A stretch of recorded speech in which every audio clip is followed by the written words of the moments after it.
আজকে কিছু কথা বলবো, কথাগুলো আপনার সাথে মিলিয়ে নিন। ফেসবুকের মধ্যে আপনার ধরেন ৫,০০০ ফ্রেন্ড রয়েছে আর ৫,০০০ ফলোয়ার রয়েছে। ৫,০০০ ফ্রেন্ড আর ৫,০০০ ফলোয়ার মিলে ধরেন আপনার ১০,০০০ হয়েছে।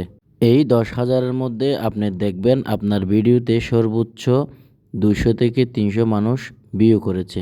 ফেসবুক একটা নোটিফিকেশন পাঠায়, সেখানে আপনি লক্ষ্য করে দেখবেন আপনি যাদেরকে চেনেন না তারা সবচাইতে বেশি ভিউ করেছে, অর্থাৎ আপনার ফলোয়ারগুলো আপনাকে বেশি ভিউ করেছে। কিন্তু আপনি যাদেরকে আপন মনে করে অ্যাড ফ্রেন্ডে অর্থাৎ ফ্রেন্ড লিস্টে জায়গা দিয়েছেন তারা আপনার ভিডিওটা দেখে নেই, যেটা আপনার আমার বাস্তব জীবনের সাথে মিলে যায়। আপনার আশেপাশে এমন কিছু মানুষ আছে যারা আপনার বিপদের সময় আপনাকে সহযোগিতা করে না, কিন্তু অনেক সময় দেখবেন দূরের অপরিচিত মানুষ আপনাকে সহযোগিতা করেছে।